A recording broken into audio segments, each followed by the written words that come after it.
Our final presentation before our afternoon break continues that conversation, showing us his platform that has taken a lot of the BSV world by storm, a BSV on-chain ecosystem development in Europe. To talk to you about that and what they're doing at their company called mintBlue, please welcome CEO Niels Bergh.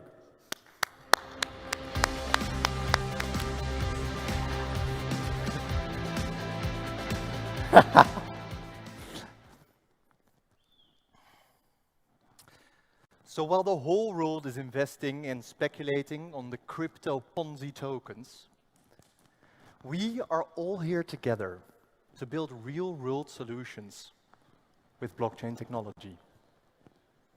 Behind me, you can see the Sagrada Familia. The people who started building this in 1882 in Barcelona knew that they would not live to see the end result. Still, they did it for the legacy. And that's why we are all here today together. We all know that if we do this right, the infrastructure that we're building today will be critical in powering global commerce 100 years from now. So there is no time to lose. Let's go. My name is Niels Bergh. I'm the CEO of mintBlue. And our software and APIs empowers organizations to use the blockchain to combat fraud and enhance security. So they are ready for the next web. But before we dive into this next web, let's have a look at the internet today. The internet today runs on the protocol TCP, IPv4, and v6. This is a complex name, but it basically allows us to send information from point A to point B. This protocol is also fairly decentralized already. It is decentralized because it's permissionless. Anyone can access the blockchain without any permission. It is also decentralized in the sense that it's fault tolerant. If you want to send information from A to B and a network goes down in the middle, the information automatically reroutes through a different node to its destination. This makes it a very resilient network too. So, the question, why, if the internet was already decentralized in the early 90s, are people so excited about blockchain decentralization today? It can be explained by this simple visual. It tells us what we can do with data. We can read, write it, share it. We can store it, and we can process it. Initially in Web 1, the internet were pipelines. Think radio, television, or static websites. They were mostly in the hands of centralized entities. Fast forward to the internet today, and we can now create information ourselves. But the storage and the processing of the information is still within the hands of centralized entities. So if we take the Amazon marketplace, for instance, it is very nice that Amazon aggregates demand out of the market, and a merchant can really easily sell on their platform. It really helps them. The issue is, however, that the data still lives within the central entity that is Amazon. It is processed by Amazon. So what you see happening now is that these platforms start competing with their own user base. This is the dark side of the platform economy. And we see this happening with Airbnb, Uber, Facebook, all these platforms. First, they aid you, and they say to, help you, and then they dictate the terms and suck out the value and then raise the fees. This is going to change. We're going to change this with protocols, Web 3, where we can read, write, store, and process information without reliance on external parties. We now own our own data. So, if you want to build an Amazon marketplace that is peer-to-peer, without a central entity on top sucking out the value and dictating the terms, you can build that today with mintBlue infrastructure and the BSV blockchain. Context given. Back to the now. mintBlue has raised significant funding a couple of months ago. and we've been at it ever since. A couple months ago, we launched with Visma Yuki.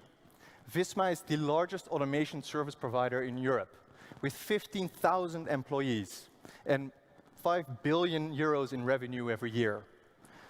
Yuki is an accounting division processing 5 million invoices every year. What we've done is we've integrated our blockchain API, the mintBlue API, into their software solution. So now every user using Yuki publishes the invoice automatically on the blockchain. This allows for immutable storage. This allows for financial ownership of your data. These users now own their own financial data. But this was only the start. Because Yuki was the start of an ecosystem. Yuki was now connected and integrated with the blockchain, but Yuki was alone. It's like being alone on the internet, or being the only one with an email client. It only works when you have multiple people connected. So for Yuki to really push out this solution, this accounting solution we built, to connect Xero, to connect QuickBooks, to connect Visma, Exact, and SAP, there was one puzzle piece missing. One tiny little thing in the solution that could potentially revolutionize this industry. Identity. Identity is a complex topic. But basically, we all know that the data on a blockchain is tamper-proof. It is unchangeable. This is a great feature. However, we cannot trust the data yet. We can trust that it is the same, but we cannot trust that it's true. For that, we need to connect the data on the blockchain to an outside identity. And this is something that people fail to grasp. Identity is backed outside of the blockchain. We cannot decentralize everything. So when we look at this visual, on the columns we have public and private, and on the rows we have the internet today and Web3. And what we can see is that currently there's nothing happening in the public, and the events from the internet today are moving towards the public. So this creates data interoperability, accountability, immutability, etc. The identities, the people, and the third parties are off-chain to remain private. But you see that the change is that in the internet today is trusted, and in Web3 it is not, because there is accountability of actions, because the events are immutably publicly verifiable on the blockchain.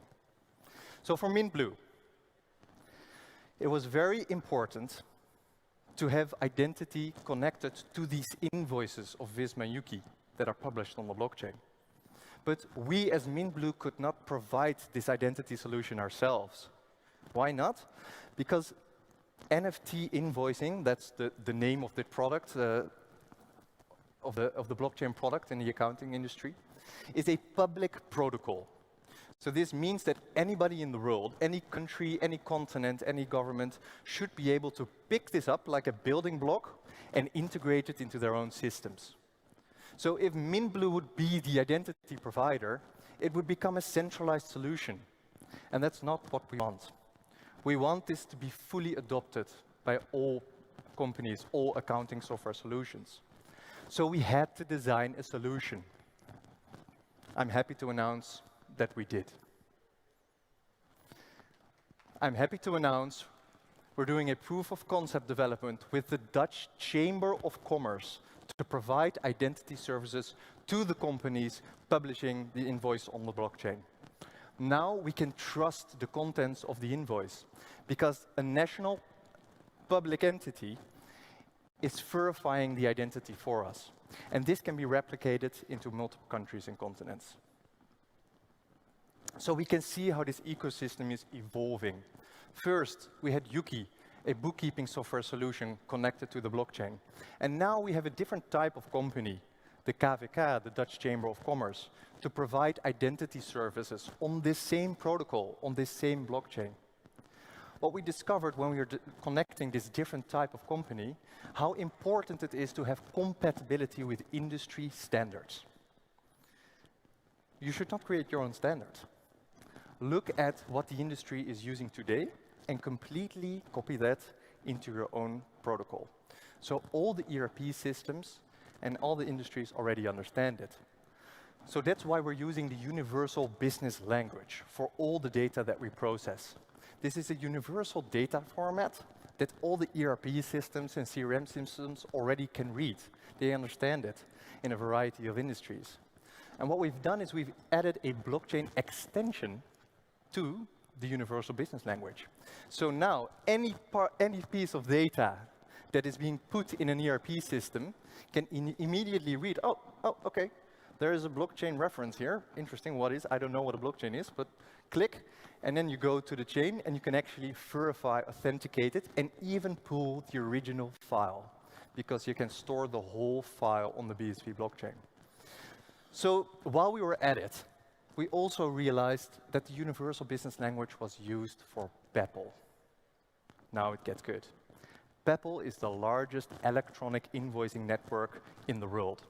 About 800,000 companies in the world are connected to the PEPL network, sending and receiving invoices.